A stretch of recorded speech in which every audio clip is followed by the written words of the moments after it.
नमस्कार दोस्तों, मैं ज्योति सिंह और आज मैं आपसे बात करने जा रही हूँ एक ऐसे मुद्दे के ऊपर, एक ऐसे टॉपिक के ऊपर जो कि अचानक ही आज मैं अपने घर पे बैठी हुई थी। और आज पिछले 18-19 डेज से अगर आप देखेंगे, जबकि गलवान वैली में हमारे 20 सैनिक शहीद हुए और उसके एक दिन पहले ही अगर आप देखेंगे तो सुशांत राजपूत ने सुसाइड किया, ऐसा मीडिया ने प्रेजेंट किया।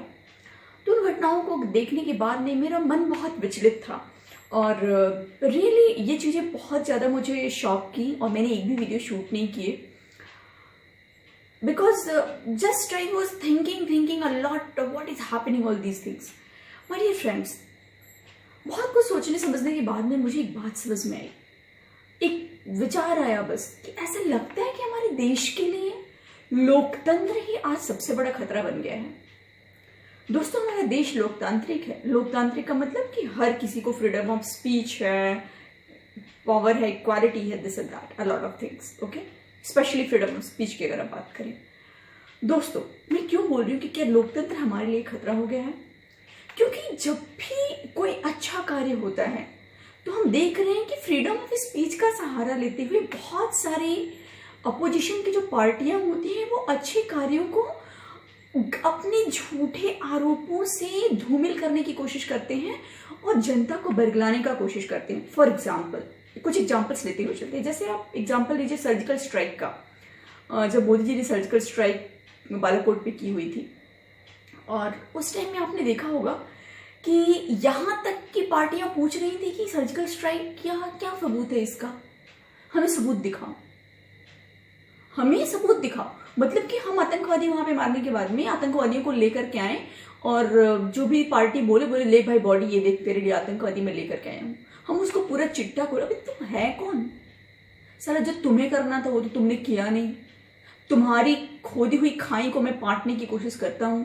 तुम्हारी गलती की वजह से पाकिस्तान और इंडिया का बंटवारा हुआ और आज अगर आप देखोगे तो पता है दोस्तों, आज बहुत बड़ा युद्ध तो कभी हुआ नहीं, लेकिन तब से लेके बंटवारे से लेके अभी तक कितने हजार सैनिक शहीद हुए वो आप और हमने काउंट नहीं किया है। और अगर आप काउंटिंग में जाएंगे तो you will find more than 20,000-30,000 40,000 my dear friends, okay. कितने सैनिक शहीद हुए वो बहुत बड़ा नंबर है। शायद एक युद्ध हो गया होता जबरदस्त तो वो अच्छा था, क्योंकि रोज रोज की किरकिरी से अच्छा था एक दिन का वॉर। ये जो पाकिस्तान रोज रोज हमारे सैनिकों, अगर हम उनसे मुठभेड़ करते हैं तो हमारे सैनिक कभी 2 मरते हैं, कभी 1 मरते हैं, कभी 5 मरते हैं, कभी 10 मरते हैं, कभी 20 मरते हैं। And from 40 years my dear friends, 50 years, you can understand what has happened with our country. Leave the matter. लेकिन मेरा यहाँ पे मुद्दा क्या है कि जो मैंने बोला लोकतंत्र खतरा। लोकतंत्र में क्या है कि आप अपनी बात को रख सकते हो, लेकिन हम अपनी बात को रखते हैं अपने देश के विकास के लिए नहीं, अपने देश की संप्रभुता के लिए नहीं, बल्कि अपने देश के विकास को धूमिल करने के लिए और अपने देश की संप्रभुता को खतरे में लाने के लिए। कि हमारे देश में कुछ ऐसी पार्टियां हैं जो कि आतंकवादियों को सपोर्ट करती हैं, आतंकवाद को सपोर्ट करती हैं और गैंगस्टर्स को टिकट देती हैं, और वो हर चीज में अपने भारत तेरे टुकड़े होंगे इंशाअल्लाह इंशाअल्लाह कहने वालों को वो सपोर्ट करते हैं और उनके साथ जाकर के वो खड़े होते हैं। जेएनयू के प्लेटफॉर्म का वो आतंकवाद के लिए यूज करते हैं और देश में एंटी सोशल एलिमेंट्स बन करके वो लोगों को बरगलाने की कोशिश करते हैं। दोस्तों, ऐसा क्यों हो रहा है? इस प्रकार का फ्रीडम ऑफ स्पीच किस काम का my dear friends? Freedom of speech मतलब ये तो रियली अभी कोई भी कार्य करो जो देश के लिए अच्छा हो, पूरी दुनिया सराहेगी, लेकिन कुछ पार्टियां ऐसी हैं वो उसमें 1 लाख कमियां निकालेंगे, बोलेंगे हम तो अपोजिशन में भी, हम तो शिकायत करेंगे। ठीक है, तुम शिकायत करो, लेकिन तुमको देश के हित और अहित का तो ध्यान देना पड़ेगा ना। फिर आप कुछ केसेस को लें, जैसे कि कुछ हम मतलब माइनर केसेस को माय डियर फ्रेंड्स ले रहे हैं। अभी अगर आप रिसेंटली लेंगे तो ये अपना ये जो है हमारे गलवान वैली में 20 सैनिक शहीद हुए हैं आज के 18-19 डेज पहले। दोस्तों, आप सोचो कि उस मुद्दे पर भी आप देखेंगे कि इतना हमारे देश को फुसलाने की कोशिश कर रही है अपोजिशन, जिसकी कोई सीमा नहीं है। कितने सैनिक मारे, उनके सैनिक मरे कि नहीं मरे, उनकी काउंटिंग बताओ, उनका प्रूफ दो। अभी हम अपने सैनिकों का ला करके इलाज करें कि चीनियों को मार करके चीनियों की बॉडीज हम रखें और बाद में कांग्रेस को और बाकी की पार्टियों को बोल भाई ये तुम चाइनीज की बॉडी को गिनो। अबे साले, तुम लोग को इतना ख्याल था तो तुम जाकर के गिन लिए होते वहां पे, नेक्स्ट डे तुम चले गए होते वहां पे, तुम में इतनी पावर थी तो वहाँ पे झगड़ा हुआ है, अभी हम देख ले भाई चीनी मरे हुए हैं कि नहीं मरे हुए हैं, तब पता चलता तुमको। क्या हमारे फिर उसमें आप देखेंगे एक बहुत बड़े शहजादे का बयान आता है, क्या हमारे हथियार अंडे दे रहे थे? अबे अंडे तो तुमने दिए, तुमने इतने अंडे देश को दिए हैं पिछले 50 सालों में कि हम लोग उन अंडों से परेशान हैं, उन अंडों को तोड़ने की कोशिश कर रहे हैं। उसमें से चूजे तो निकले नहीं, निकले तो बस आतंकवादी और नरसंहार निकला और गलत कार्य निकले हुए हैं। तुमने बच्चे दिए होते तो अच्छा था, तुमने अंडे दिए और वो अंडे फिर बच्चे नहीं निकले, दिस इज द प्रॉब्लम। उस प्रॉब्लम को दूर करने की आज की सरकार कर रही है जिसके ऊपर तुम उंगलियां उठा रहे हो। मुझे किसी पर्टिकुलर पार्टी से ऐसा नहीं कि उसके लिए मैं बोलूं, बट हाँ जो पार्टी अच्छा करती है उसको तो हम सराहेंगे, क्यों नहीं सराहेंगे? अगर हमारे माननीय प्रधानमंत्री हमारे लिए अच्छा कर रहे हैं तो हम उसको बोलेंगे कि हाँ वो अच्छा कर रहे हैं। इंसानों को तो कभी कुछ अच्छा मिलता ही नहीं है कि मोदी जी कभी कुछ अच्छा कर रहे हैं। हर एक अच्छाई में ये बुराई को ढूंढ निकालते हैं दोस्तों। और सोचो कि सैनिकों की शहादत पे राजनीति करना, सैनिकों की शहादत पे राजनीति करना और गांधीगिरी करना, हर एक चीज पे बोले कि हमारे परिवार ने शहादत दी। अभी कौन सा परिवार, किसका परिवार, पहले ये बताओ। गांधी जी के परिवार की बात करते हो ना, ठीक है, गांधी जी के कितने बेटे थे? जाओ अभी ये जो गांधी बना हुआ उससे पूछो गांधी जी के कितने बेटे थे, वो भी उसको नहीं मालूम होगा। पक्का नाम पूछोगे पक्का नहीं बताएगा, आई स्वेयर नहीं बताएगा, क्योंकि उसको पता ही नहीं होगा उसका जीएस कितना स्ट्रांग है। You and me know very well my dear friends. Other thing is that Mahatma Gandhi को अपने बच्चों से तो कभी प्रेम था नहीं। मैंने भी उनकी एक्सपेरिमेंट विद ट्रुथ पढ़ी है, उनके बच्चों से उनका नहीं जमा, उनके बेटों ने उनको कभी नहीं पसंद किया। और वो इतिहास के किस गर्त में गांधी जी के बच्चे और उनका फैमिली समा गया उसका भी पता नहीं चला कि उनके बेटे के जनरेशन का क्या हुआ। क्या किसी को पता है कि गांधी जी के जो बेटे थे उनकी मृत्यु कब हुई, या वो कहाँ पे हैं, या उनके नाती पोते कहाँ पे हैं, क्या कर रहे हैं? क्या मैं और आप जानते हैं? नहीं। ये दत्तक पुत्र पुत्री जो है पूरे गांधी के टाइटल को ही चुरा लिए। सबसे बड़ी प्रॉब्लम तो वही है कि उनको दत्तक पुत्र पुत्री बनाना नहीं चाहिए था। ये तो बहुत बड़ा मिस्टेक है। अपने बच्चों से तो पटी नहीं और मैं दूसरे बच्चे को दत्तक पुत्र और पुत्री बनाने जा रहा हूँ। What is the need of that? But वो by friend it's long story, no need of से। इन सबों को ये बोलो तो मिर्ची लगती है, तब तो मिर्ची लगती है। आप तो सत्यता को सामने लाते ही नहीं हो, पता ही नहीं वो फिरोज खान था कि फिरोज गांधी था कि क्या था। इस पे आज तक डिबेट है कि खान था कि गांधी था कि क्या था। मतलब दोस्तों कहने का मतलब मुद्दा ये है यहाँ पे कि आप देखेंगे हर चीज पे ये लोग जो है ना क्योस क्रिएट करते हैं। और एक नई चीज, एक आपको पॉइंट समझने की बात है, अगर किसी झूठ को बोलते हैं, अगर आप 100 बार बोलो तो वो सत्य बन जाता है, या लोग उसको सत्य समझने की भूल कर बैठते हैं। और ये साले इसलिए करते हैं, ये ऐसे जो भी लोग, जो भी पार्टीज है ना, जो कि किसी झूठ को बार बार 1000 बार बोलती हैं, तो बस वो लोगों को कंफ्यूज करने के लिए कि 1000 बार पड़ेगा तो अपने मन में अरे ऐसा था तो नहीं, हम ये सोचते हैं। लेकिन देखो जब ये सब भाव भाव करे, काँव करे, तो ये आप समझ लो ना कि तुरंत चैनल्स बदल दो, ठीक है? क्योंकि ये झूठे हैं, इन्होंने कभी देश के लिए कुछ नहीं किया। ये झूठे हैं, देश के लिए उन्होंने कुछ नहीं किया। मैं तो ये मानूंगी आज जो बोल रहे हैं, जो देश के लिए किए, उनको हम सराह सकते हैं, उनके लिए हम विजन एक रख सकते हैं। लेकिन बस किसी के नाम को मतलब नेपोटिज्म बना करके टाइटल को यूज करना, it's bullshit my dear friends. आप देखोगे तो सबसे ज्यादा नॉन नेपोटिज्म 2 जगहों पर मिलता है। पहला है पॉलिटिक्स, दूसरा है बॉलीवुड। हमारे यहाँ नेपोटिज्म का ये जो है एकदम खदान है, खदान, ठीक है? पॉलिटिक्स और बॉलीवुड, इन दोनों नेपोटिज्म है। बस भाई भतीजावाद, मेरा ये मेरा वो। जैसा तुमने क्या किया? आज सुभाष चंद्र बोस, चंद्रशेखर आजाद, भगत सिंह, राजगुरु, इन लोगों को आज तक शहीद का दर्जा नहीं मिला है। और हमारे देश को हमेशा कंफ्यूज करने की कोशिश की जाती है। फिर अगर आप देखेंगे आज एक घटना और घटी है जो कि बहुत ही आहत करने वाली है कि हमारे यूपी में 8 पुलिसकर्मी की डेथ हुई है और उनको शूट किया गया है गैंगस्टर के द्वारा। ये बहुत ही निर्मम हत्या है और बहुत ही गलत बात है। और इसके ऊपर भी पॉलिटिक्स, माय डियर फ्रेंड्स, ऐसा कोई केस नहीं है, ऐसा कोई मुद्दा नहीं है जब पॉलिटिक्स ना हुई हो।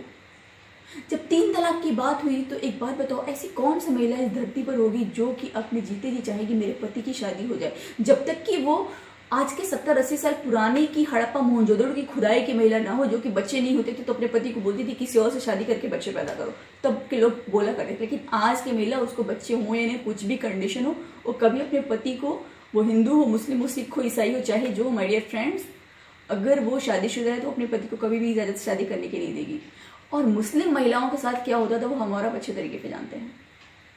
मुस्लिम महिलाओं के साथ इतना उत्पीड़न होता था जिसकी कोई सीमा नहीं है 3 तलाक के मामले में। और जब 3 तलाक के मुद्दे को ख़त्म किया गया और मौजूदा सरकार ने उस पर अपनी आवाज़ उठाई तो उसको भी लेकर के सब कैसा साए साए बोलना शुरू किए थे। और कितने मतलब उसमें भी आरोप प्रत्यारोप, मतलब हर एक चीज़ में, किसी की मृत्यु हो, किसी की कब्र खुदे, किसी का कुछ भी हो, पूरे देश का तहस नहस हो जाए। अगर चाइना बाइकआउट का भी मैटर रहेगा तो उसमें भी चाहूँ मतलब कुछ भी अच्छा करो, सब में सपोर्ट नहीं करना और लोगों के अंदर कंफ्यूजन क्रिएट करना। कुछ पार्टियां बस एक सूत्री कार्यक्रम में लगे हुए हैं, कैसे देश को तबाह करें, कैसे लोगों को कंफ्यूज करें, कंफ्यूज करने का काम बस वो करते हैं। और कुछ लोग उसमें कंफ्यूज हो भी जाते हैं, लेकिन अभी काफ़ी हद तक सोशल मीडिया और बाकी चीज़ें इतनी एक्टिव हो चुकी है माय डियर फ्रेंड्स की ये सारी बातें हम और आप बहुत अच्छे से जानते हैं। और कौन क्या था हम अच्छे तरीके से जानते हैं दोस्तों, कौन क्या था हम अच्छे तरीके से जानते हैं। और मेरा मुद्दा माय डियर फ्रेंड्स इस वीडियो को शेयर करने का बस एक है, वो ये है कि लोकतंत्र में हमें आवाज़, अब मैं ये क्या बोल रही, मैंने बोला कि लोकतंत्र खतरा है। इसमें आप देखोगे कि ये सब के सब जो है बोलते कि नहीं, हम बोलने का अधिकार है, हम बोलेंगे, लेकिन सब बोल के सबके सब विष उगलते हैं। हमें सब ठीक है, जहाँ पे तुम्हें लगता है कि एज अपोजिशन होने के नाते तुम्हें इस बात पे ऑब्जेक्शन करना चाहिए तुम करो, लेकिन बिना सिर पैर का तो ऑब्जेक्शन मत करो यार। देश की संप्रभुता पर तो ऑब्जेक्शन मत करो यार। पीएम की बातों को तुम नहीं मानते हो, सेना की बातों को तुम नहीं मानते हो, जनरल की बातों को तुम नहीं मानते हो, तुम बस अपनी बातों को मानते हो, तुम बस अपनी दुनिया को मानते हो, तुम बस अपने विचारों को मानते हो, तुम तो जमीनी सच्चाई पे रहते ही नहीं हो। माय डियर दोस्तों, मेरा कहना यहाँ भी यही है कि अगर आपको अपने देश की परवाह है तो आप अपने देश के साथ खड़ा होना भी सीखो। और अगर आप अपने देश के साथ खड़े ही नहीं होगे, हर मुद्दों पर आप असहमत रहोगे जो कि देश हित में रहेगा, तो वो आपको एक आतंकवादी की तरह रिप्रेजेंट करेगा। जिस प्रकार आतंकवादी देश के लिए आतंकवादी होता है, उसी प्रकार ट्रेटर, देशद्रोही भी देश के लिए घातक होता है। जितना ही आतंकवादी देश के लिए घातक होता है, उतना ही देशद्रोही भी घातक होता है। तो मेरा कहना यहाँ पर यह है कि कोई भी पार्टी हो, कोई भी पार्टी हो, वो यह डिसाइड कर ले कि वह पैट्रियट बनना चाहती है, देशभक्त बनना चाहती है, देश के साथ देश के हित में खड़ा होना चाहती है, या एक देशद्रोही की भूमिका निभाना चाहती है।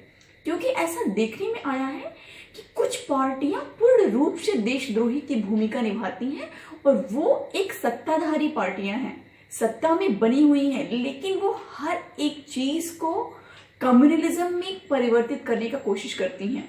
हर एक चीज को वो फायदे और नुकसान की दृष्टि से देखती हैं। हर एक जगह पर वो अपना फायदा और नुकसान ढूंढती हैं, वो किसी की शहादत हो या वो हमारे देश के आन-बान का प्रस्ताव हो, सम्मान हो, कुछ भी हो, उनको बस अपना ही हित देखना है। कुछ भी हो, उनको अपना ही हित देखना है। दोस्तों, हम किसी भी पार्टी के हों, लेकिन हम एक देश में रहते हैं और उस देश की अखंडता, संप्रभुता और उस देश के मान सम्मान का पूरा ख्याल रखना हम सभी का परम कर्तव्य है। और अगर हम ऐसा नहीं करते हैं, अगर हम अपने अपने देश के खिलाफ आवाज उठाते हैं, या आप बोल सकते हो कि अगर हम उन लोगों के लिए आवाज उठाते हैं जो हमारे देश के लिए खतरनाक हैं, घातक हैं, आतंकवादी हैं, अगर हम उनके लिए आवाज उठाते हैं, अगर हम दुश्मन देश के लिए आवाज उठाते हैं, अगर हम दुश्मनों के साथ खड़े होते हैं, अगर हम देशद्रोहियों के साथ खड़े होते हैं, तो हम सबसे बड़े देशद्रोही हैं। तो दोस्तों, आप सभी देश प्रेमी बने, देशद्रोही नहीं। ओके, तो इन्हीं शब्दों के साथ मैं अपनी वाणी पर विराम रखती हूँ और मैं ईश्वर से प्रार्थना करती हूँ कि हमारे देश के जो भी लोग, जो भी जवान आज तक शहीद हुए हैं, ईश्वर उन सभी की आत्मा को शांति प्रदान करे। जो अभी फिलहाल महीने के अंतर्गत हुए हैं और जो अभी तक, जब तक हमारी भारत माता आज़ाद हुई है, उसकी आज़ादी से लेकर अब तक जितने भी वीर सपूत और वीरांगनाएं हमारे देश के लिए शहीद हुई हैं, उन सब को मैं नमन करती हूँ। अपने अंतरात्मा से उनको मैं प्रणाम करती हूँ और मैं सभी पार्टियों को यह रिक्वेस्ट करती हूँ कि आप अपने देश प्रेम की भावना को जागृत करें, देशद्रोह की नहीं। क्योंकि बहुत बार आपकी भाषा देशद्रोहियों की होती है और उसकी वजह से हम जैसे लोगों को ये वीडियो क्रिएट करने पड़ते हैं, क्योंकि हमें भी अंदर से बहुत गुस्सा आता है, बहुत नाराजगी होती है। आप फ्रीडम ऑफ स्पीच का मिसयूज करते हैं, तो हमें भी लगता है कि हम अपने फ्रीडम ऑफ स्पीच का यूज क्यों ना करें। आपको अगर आईना दिखता नहीं है तो हमें तो आपको आईना दिखाने की कोशिश करनी चाहिए। और हर एक भारतवासी जो इस वीडियो को देख रहा है, अगर आपको लगता है कि मैं सच बोल रही हूँ, सही बोल रही हूँ, तो आप भी अपनी आवाज को बुलंद करें और देशद्रोही शक्तियों का समूल नाश करें। जय हिंद, जय भारत, भारत माता की जय। धन्यवाद।